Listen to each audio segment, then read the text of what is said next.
Olá, eu sou Roberto Coelho e você está em Um Lugar e Suas Histórias. Vem pra cá, vamos conhecer um lugar legal do Brasil. Vem pra cá.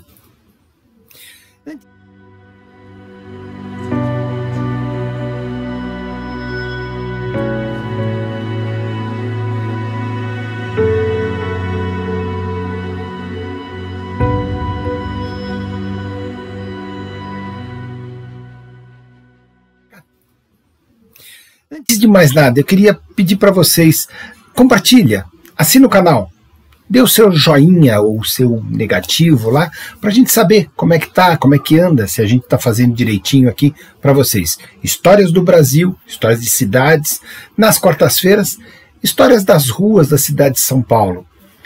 Muito obrigado, a gente agradece bastante. Vamos lá? Com base em dados do Índice de Desenvolvimento Humano, nós vamos conhecer, então, as menores municípios do país, com menos de 100 mil habitantes, e eu vou começar aqui a contar, então, uns lugares muito bons para que a gente possa morar até, né? Se você estiver por perto de uma dessas cidades aí. Vamos conhecer? Vamos lá. Primeira cidade.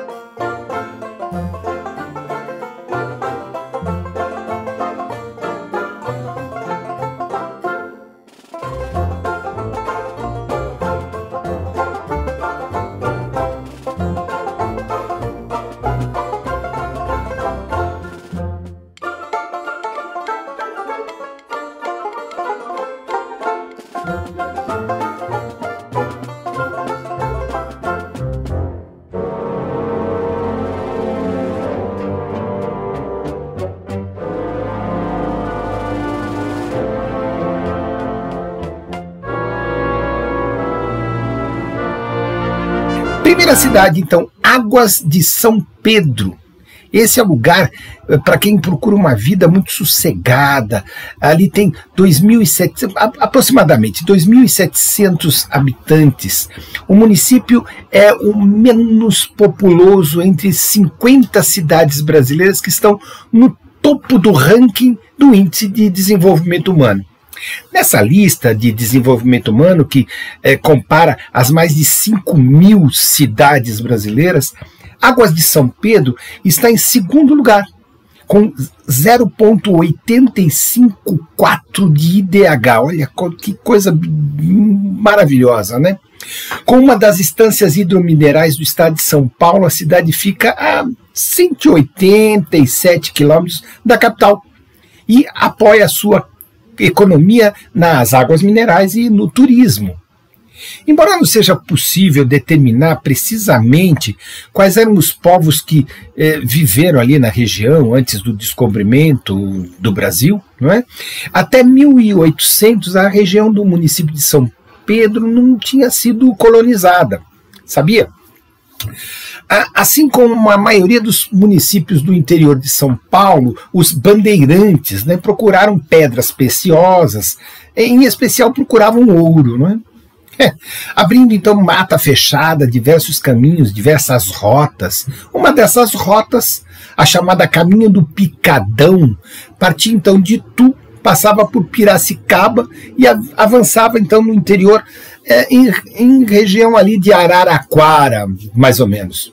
Durante muitos anos, muitas propriedades então agrícolas foram se formando na região, até que em 1883 São Pedro se desvinculava então de Piracicaba e se tornava então independente. Isso é a cidade de São Pedro. Ainda vai ter a água de São Pedro, tá?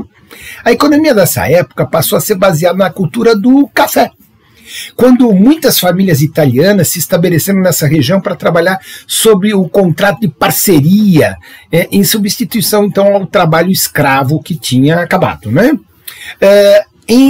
Nessa condição, os imigrantes italianos, então o Angelo Franzin, chegou ao Brasil em 1887, indo trabalhar na fazenda Recreio, de propriedade então do senhor chamado João Rezende da Cruz.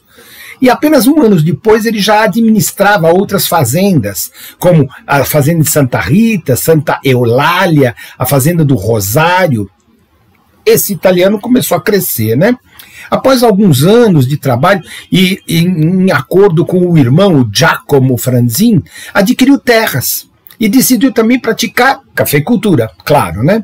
As primeiras terras adquiridas foram das fazendas chamadas Palmeiras e a fazenda chamada Limoeiro, seguidas então de terras da Floresta Escura, Gonçalves, Tuncum, Araguá, além de casas e terrenos, 2 máquinas de beneficiar café. O homem começou a crescer, né?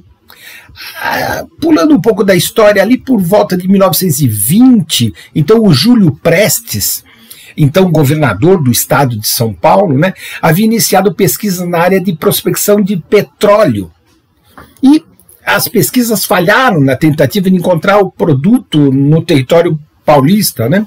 Equipamentos foram abandonados na tentativa de encontrar esse produto, e os lugares onde eles furavam para achar o tal do petróleo achavam água mineral. Posteriormente, outras tentativas foram feitas para encontrar o petróleo em grandes profundidades. Não foi encontrado. O que se encontrava na plataforma existia hoje, a chamada Torre de Óleo do engenho de Angelo Balloni. Então, cada vez que eles furavam, o que eles achavam? Água mineral. Tá. Anos mais tarde, 1934, o Angelo Franzini, dono das terras então perfuradas lá, conhecidas como Fontes da Juventude, construiu um balneário, onde ele mesmo se banhava, né? A água tinha um odor forte, um odor daquele ovo podre, né? Um ano depois, pessoas da cidade compraram lotes, 100 mil metros quadrados, ao redor dessa Fonte da Juventude, onde começaram a construir também um balneário. Ele era composto de 12 banheiras de alvenaria, ao contrário do primeiro balneário, que era só do senhor Ângelo mesmo, né? Naquele mesmo ano, Otávio Moura Andrade resolveu construir uma estância, dando o nome de Caldas de São Pedro, criando então, juntamente com seu irmão, o Antônio Joaquim de Moura Andrade, uma empresa. A empresa chamava Águas Sulfuríficas e Termais de São Pedro, Sociedade Anônima. Tá aí. Durante 4 anos, o Instituto de Pesquisas Tecnológicas, o IPT, então da Universidade de São Paulo, realizou ali uma série de estudos naquelas águas todas, né?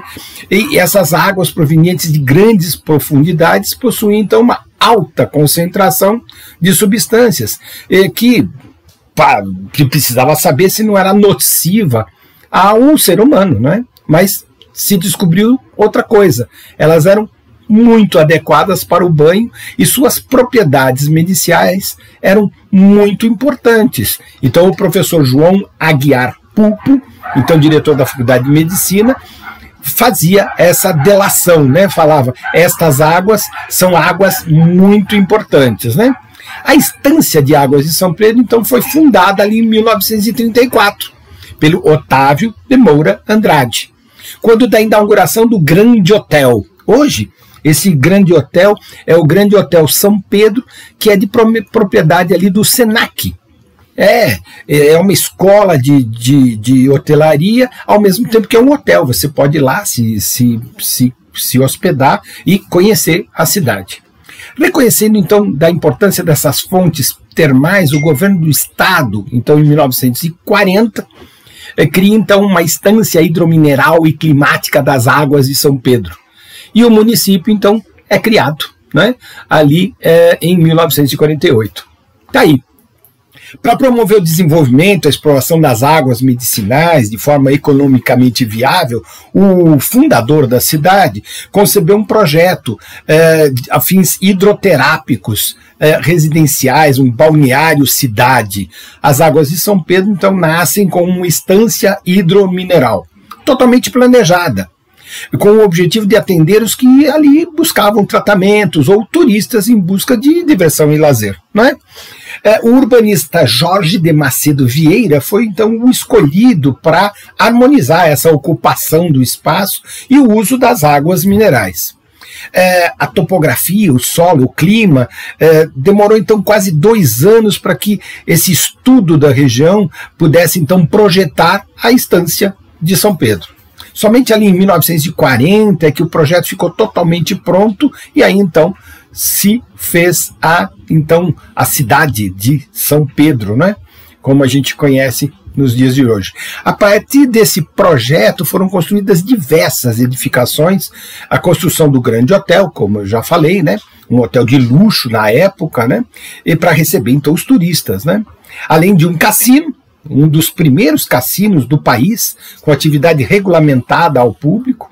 Também foram realizadas obras de saneamento, construído então um escritório técnico chamado Saturnino de Brito, vindo então lá do Rio de Janeiro para estudar e dirigir os trabalhos do saneamento ali ao redor do Grande Hotel, não é? Depois então a construção de um aeroporto, depois então uma outra área para pistas, embarques, estação de embarque, luz, telefônico, água encanada, hangar, posto de abastecimento, tudo isso gerando então a ideia de estância hidromineral e a ideia de uma cidade turística, né?